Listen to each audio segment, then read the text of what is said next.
Welcome back to another episode of the Smith Boys Podcast. Brother, playing there. Brother. Bro, brothers, bro. What just happened? What did we just watch? I believe you trace it back to the pregame prediction. I said Lions win this game. Brother. Lions win this game 20-17. And I think it's going to be a little more lower scoring. Give me Lions win 20-17 in a knockdown drag out fight, and sure as shit, the Detroit Lions won this game 20-17 in a knockdown drag out fight, brother. Yeah, they did.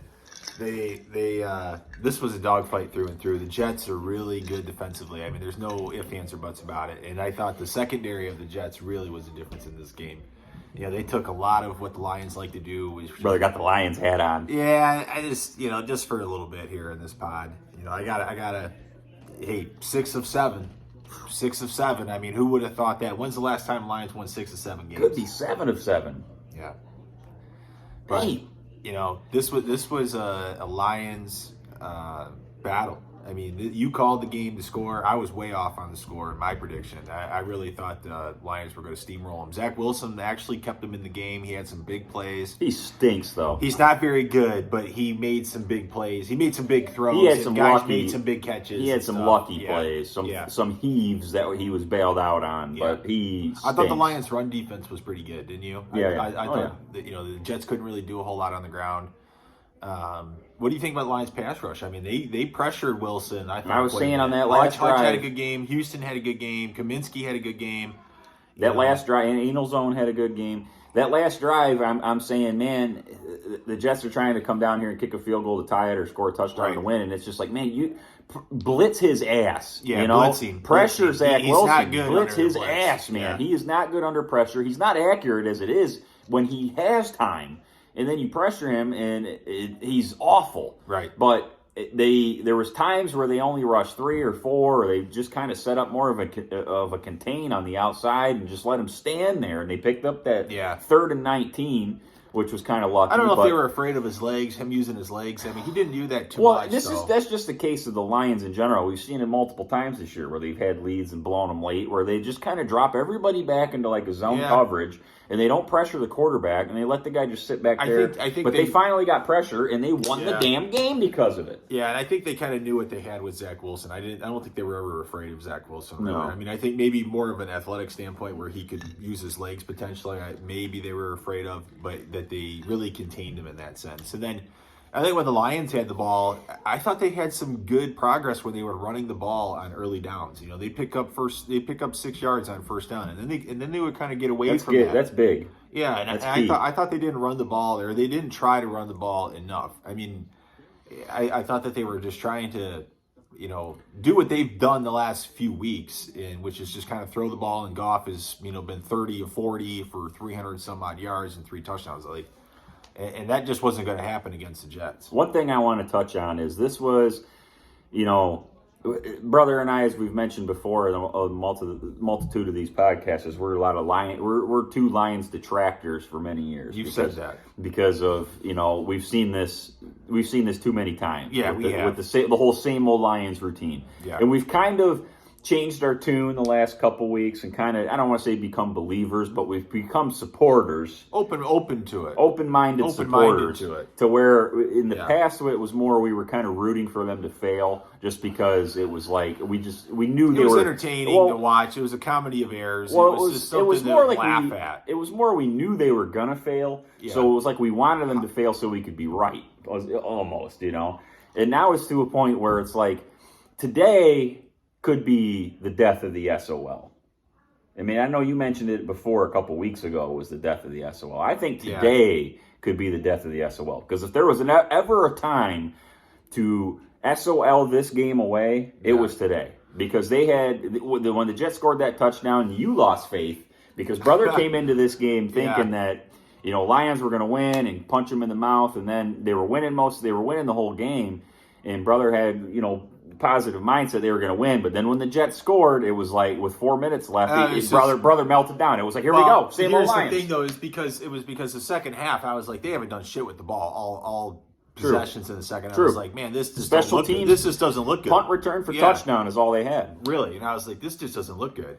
But hey, they came through and made some plays. But, I was actually the one with the 4 minutes to go. I'm a bigger Lions detractor than brother is. Yeah, you are. And I was the one, and I said, "Damn it, brother! Look at you hooting and hollering around here. You were all in on the Lions starting today. You got the damn Lions hat on." And now they give up this touchdown. There's 4 minutes left, and we know what their offense can do. There's 4 minutes left, and now you're falling apart and saying same old Lion shit. And I said no. I said no. You said that was on the Bleacher Report community. Well, yeah, but you were saying, well, they're done. This game's over.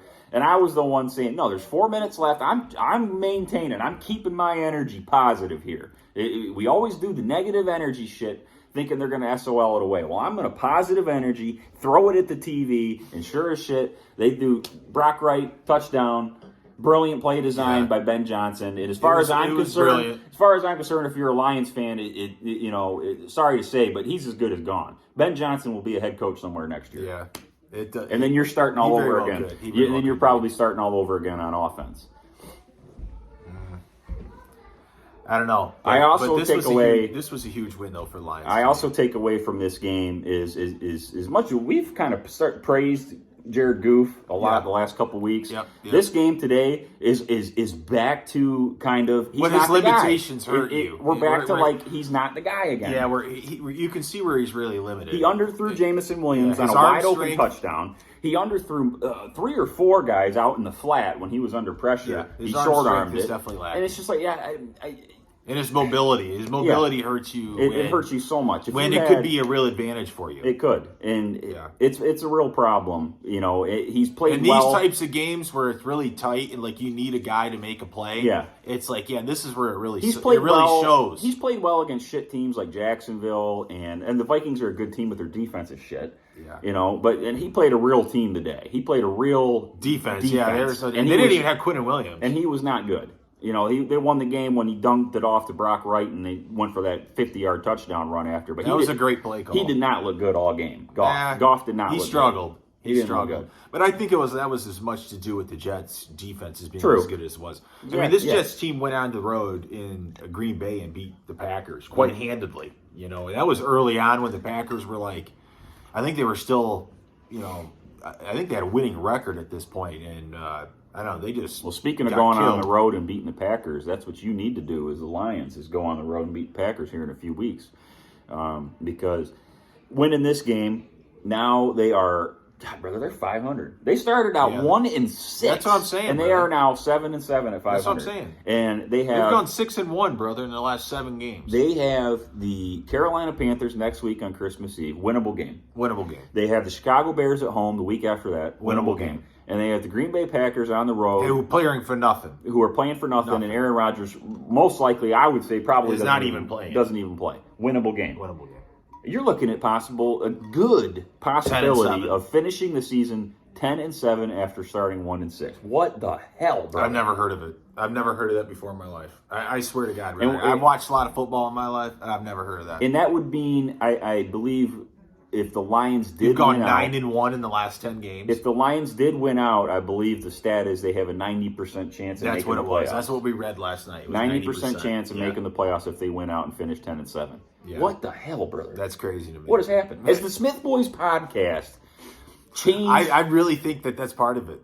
Has the Smith Boys podcast broken the Lions' curse and changed the way the Lions you look at the play? Facts. You look at the facts. Let's break it. Yeah, we're going to throw facts at you right here. When was the Smith Boys podcast created? When was the genesis? 2022. Okay. When? In specific, when around the season? It was the Patriots game. Yeah, it was the Patriots game. Lions had just lost 29-0 to the Patriots. Got their ass kicked. But the Lions have been terrible for how long? 60 years? My whole life. 60, but I'm talking like 65 years, 64 years, something like that. You're right? 40. I'm 40. 40. Been terrible your whole life. 36. Yeah. My whole life. I don't look it though. Look at that. I don't look 36. You good looking. You're hot. Dad, how old are you? 66. Dad's Big Casino sitting over. He's 66. Lions been terrible. You your were whole born life? in 56? You born in 56? That was the last Lions championship. 56. Lions been terrible your whole life? That was the last Lions championship, wasn't Yep. it? So you got three eras of Smith boys here. 54. And the Lions have been terrible for all three of our lives. Yeah. So So we start this podcast after that game. and the podcast was created to kind of jab the Lions a Just little to bit. continue to mock the SOL. Yeah, mock the same old Lions it was, thing. because at that point you kind of thought, okay, this is just another wash, rinse, repeat regime, right? Like, from Morningwig to Marinelli to Mariucci to Matt Patricia to then Dan Campbell and then to the next guy. Mm-hmm. That's kind of what you were seeing. And it was just like Lions just, habitually can never get it right. This constant ineptitude, no matter who is in charge. Martha, Sheila, William, doesn't matter. Since we've created the pod, because they got embarrassed by the Patriots that day, and we thought the team had quit. Yeah. Basically on Dan Campbell. Yep. And we decided that day we're going to do Smith Boys podcast, break down the Lions, kind of laugh at them, jab them a little bit. Since that time, Kick them while they're down. Since that time, they are 6-2 because they lost. They went on a bye week that week, lost to the Cowboys. Yeah, they lost to the Cowboys. And then that was the run after that with the They Packers. beat the Packers. And they lost to the Bears. Bills. Well, it was Packers, Bears, Giants. They won. Then they lost to the Bills. Yeah. And then they have won since. So Beat the Jaguars, beat the Vikings, and now beat so the they're Jets. 6-2 since we've created Smith Boys podcast. Yeah. And they are staring the playoffs straight in the face. Yeah, and I don't see how they lose. To be honest with you, I think you brought up something though that I want to touch on real quick. Good. I'm glad I did. Well, and I thought maybe you were right. Is that the Lions were reading their course I was. press clippings a little bit too much? Maybe yeah. I was reading. Maybe after I was watching this game, I was like, the Lions. I thought kind of took that they were just going to show up and take the Jets and go like this. That was kind of, especially how they went down the field initially, and then I thought the play call on the very first drive on that fourth down was terrible. Terrible red zone Even though play they calling. ran it later on fourth down and picked up like 12 yards. Both but- times they were in the red zone throughout that game, the play calling was terrible, and they settled for field goals. So that should have been a touchdown. You held them right there, and then you get a punt return by Khalif Raymond. I mean, that was huge. I mean, it kind of made up for your lack of play calling creativity. And I thought the red zone play calling really hurt the Lions a little Terrible. bit. I thought the Lions left a lot of points on the field, in my opinion. They did. The interception by Jerry Jacobs on the very first Or he just drive. ran out of bounds. Well, the very first drive that the Jets had it coming out of the half, and he runs out of bounds at like the 20-yard line, 25-yard line, something Inside like the that. 20. Yeah, it's somewhere in there, and then they come out with this. They go 3 and out. Goff should have thrown to Swift right away. He's wide open, and he could probably pick up 7 yards. He waits too late. He waits, and then there's 3 Jets right there, and he picks up like nothing. They went 3 and out after that. Yeah, he That went 3 and out, interception. and then they kick a field goal, and that Picked made it it off. 13-10. Picked it off, ran it back Yeah. inside the 20, where Jacobs just That ran out killed of him. bounds. Didn't That- try to pick up yeah. any extra yards. Runs out of bounds for some reason. Yeah. And then they literally went just boom, boom, boom, 3 and out, settle for a field And then goal. it was the short pass where Goof was short to Williams to J-Mo. He was wide open in the end zone. Had everybody beat. Outrun the defense, and then Goff just couldn't. He stepped up in the pocket. It looked like he tried to really throw it. Threw but it as far as he could. He just was underthrew short. him by 2 yards. Yeah, and then the defender was able to kind of get in there and break the ball. That's away. another thing, too, is I was looking at throughout most There's of the 3 game. touchdowns to me right there. Looking at most of that game, I don't know what the deal is with this Jamison Williams situation, because it's like He's a decoy, they're using him as that decoy Kelvin Johnson routine, because it's like he torched the secondary again. That's his initiation. And he underthrew him. But the only other times I saw him in the game, the rest of the game, it was on run plays. And he's like, they snap the ball, they run it, and he's 10 yards up the field blocking a corner. And it's just like, what the hell are you bringing him in the game to do that? You're using him as a decoy to think, oh, he's in the game, he's going to run deep, it must be a pass play. And then you just run it every time that he's on the field after that. I mean, you got to use this guy. Use him. Use Swift in the passing game. The play calling, that first drive, the play calling, it was vomit-inducing to me, where they just ran it 3 straight times with Williams, and then I think Jackson got the third one. I think Campbell was he was going to go for it on fourth down no matter what. I mean, he was planning on going for it on that. I don't know if he was calling the plays there because that didn't seem like a Ben Johnson offense. He was like, run it. Like, we're going for it. I mean, you got Swift. We're going to run this in. You didn't even try to get the ball to Swift. You didn't try to get the ball to St. Brown. You didn't try to use J-Mo on like a jet sweep or something. It was just like, what? It was just Williams, Jackson, boom, boom, boom. And you couldn't get it in. That was terrible. Yeah, but I mean, it that's wasn't good. Way back early in the game, and a lot happened since then. But just that was like the breakdown first was terrible. Yeah, that was an awful sequence. But goddamn, brother. But they pulled it out, though. I mean, brother, at the end of the day, I mean, that was the thing is like me and Dad were talking. You were upstairs making a cocktail. The Jets could really battle the Lions. The Lions. That is too much. Hey, Tony. The Lions are kind of, we were talking about the bullies. The Jets can kind of bully you too. Oh yeah, Jets are bullies. Yeah.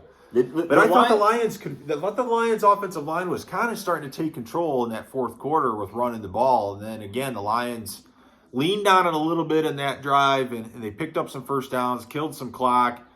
They didn't, I can't remember what they ended up getting on that drive, maybe nothing, but I thought that they really should have run the ball a little bit more. I thought that was there for them today. They should have leaned on it at certain times a little bit more, and I think that it would have worked for them. What surprised me is this whole Lions grit stuff, is we were talking late in the game there when the Jets scored the touchdown, and it looked like the Jets were going to win it, is we were talking about, as good as the Lions have been down this stretch, playing super physical and playing bully ball and playing gritty, it was like they just ran into a team that does it better than them.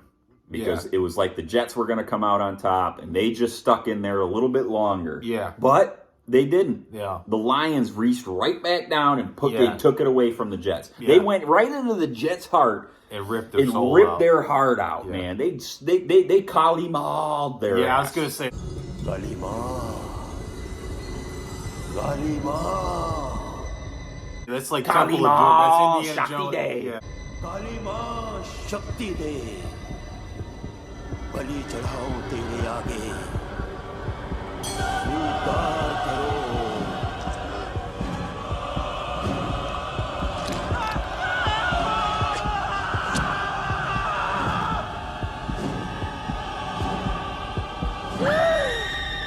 That's what they did. Yeah. They reached Om right Shiva. in. Yeah. Om Shiva. Om Om Shiva. Shiva. Om Shiva. Yeah. Om Shiva. Om Nam Shiva. Om Nam Shiva. Om Nam Shiva.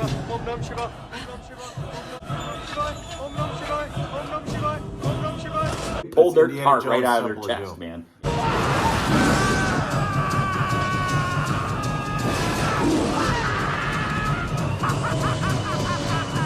Well, That's exactly what they did. That's what they did. That's what they did. That's what they did. So, brother, you got the Panthers next week. I don't want to go It's on the road. Yeah, I don't want to go into a full breakdown See of what that. the Panthers did today. They had Sam Darnold. They were showing some highlights, and he was looking. I don't want to good. go into a full breakdown of it because we'll do a We're going to do a pregame. We'll do a pregame of that. So, Right after this. but let's just throw the record at them and see what they did today, so the people know. So the people know. And it's on Christmas Eve, 1:00 game. They on the lost to the Steelers. road. Yeah, Panthers lost to the Steelers today. Sam Darnold, the quarterback. What's their record? Yeah, let's see what the record is. I was just going to say. Because they're still playing for their division championship. Because that NFC South division is terrible with Tampa Bay, New Orleans, Atlanta, who also lost today. I think Atlanta lost today to the Saints. Tampa plays tomorrow night, I believe, on Monday Night I Football. think they're 5-9. And they're 5-9. Okay, so Carolina is still kind of playing for something a little bit. Man, Carolina ain't playing for shit, brother. Well, that 5-9. division is whole division is the up for division's grabs right now. terrible. Yeah, the So they're- Buccaneers are playing today. They're playing. That's on TV, but they're 6-7 and they're leading that division. Yeah, that's why I'm crazy. saying Carolina still is kind of playing for the division Yeah, there. maybe. And Carolina's looking at probably historically this is the Lions. This is Oh, they're playing the Bengals. The Bucks are playing the Bengals. Okay, That's what it was. But Carolina seeing Detroit coming to town is kind of like historically teams look at Detroit and they're like, this is a team we could probably beat. Yeah. But this year, I'm not so sure. Yeah. Because the Lions are looking at Carolina and thinking, this is a team I know we can beat. Yeah. Based off what they've done lately. Oh, and, yeah. And the Lions, goddamn brother, they're making believers out of us. Yeah. Making believers Yeah, out of us. I believe they're going to go down to Carolina and beat them. There's no doubt. So let's wrap this up and get into a little Carolina pregame, brother. All right, we'll do that. Until then, Smith Boys out. That's it.